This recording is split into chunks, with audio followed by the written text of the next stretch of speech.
Guys, तो आज हम लोग साइंस के कुछ क्वेश्चनों को पढ़ेंगे जो बिहार फेज 7 में आने वाले हैं और सिलेबस में भी प्रिस्क्राइब किए गए हैं, जो साइंस से हैं और जिसका नाम पोषण है। हम सबसे पहले 10 क्वेश्चनों की श्रृंखला को चलाएंगे और ये 10 क्वेश्चन वो होंगे जो एनसीईआरटी में दिए गए हैं।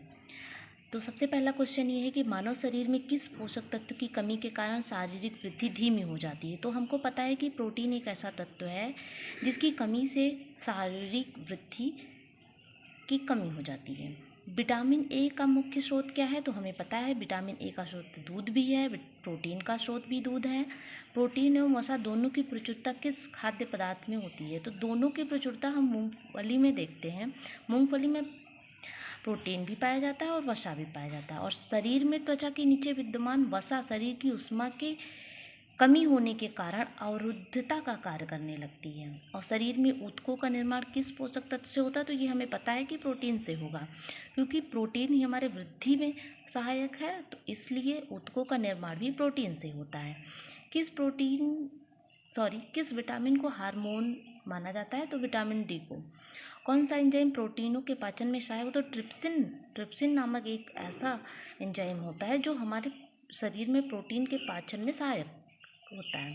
सामान्य क्रियाशील महिला के लिए प्रोटीन की लगभग, ये तो हम जानते हैं कि महिलाओं को प्रोटीन की ज़रूरत होती है, तो लगभग 45 ग्राम प्रोटीन की ज़रूरत होती है।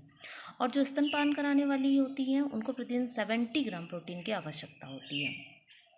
लार किसके पाचन में सहायक होता है? जैसे स्टार्च में। जैसे हमने ये देखा कि प्रोटीन को पाचन करने के लिए ट्रिप्सिन नामक एंजाइम सहायक होता है, वैसे ही लार जो है हमारे स्टार्च नामक तत्व के पाचन में सहायक करता है।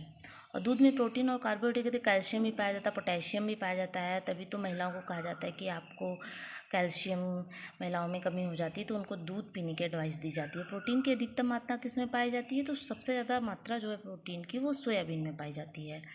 अल्फा केराटिन नामक प्रोटीन शरीर में किस अंग में पाया जाता है? तो अल्फा केराटिन नामक जो प्रोटीन होता है त्वचा में पाया जाता है, नाखून में पाया जाता है।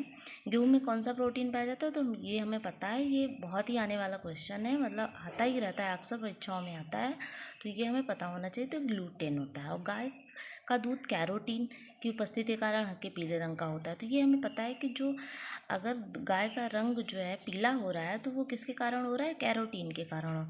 और जब श्वेत रंग का होता है तो वो एक केसीन नामक प्रोटीन होता है, उसके कारण होता है। विटामिन सी की मात्रा हमें पता ही है कि आंवला में सबसे ज़्यादा होता है। और विटामिन डी का प्रमुख कार्य तो ये हमें पता है, सूर्य की किरणें। इसलिए किस विटामिन का निर्माण हमारे शरीर में होता है? तो विटामिन बी और डी। यानी कि हमको ये पता होना चाहिए कि हमारे शरीर में, यानी शरीर हमारा खुद से विटामिन डी का निर्माण कर लेगा, विटामिन डी व बी। ठीक। कौन सा विटामिन किसी स्वप्न को पर्याप्त अवधि तक, यानी कि जो हम सपना देखते हैं और हमें काफ़ी देर तक याद रहता है। बहुत लोग कहते हैं अरे यार हमने रात में सपना देखा और भूल गए, लेकिन कभी कभी क्या होता है कि किसी को सपने याद रहते हैं, तो वो क्या रहता है कि विटामिन बी, जो विटामिन B6 है, उसके कारण हमें सपने याद रहते हैं।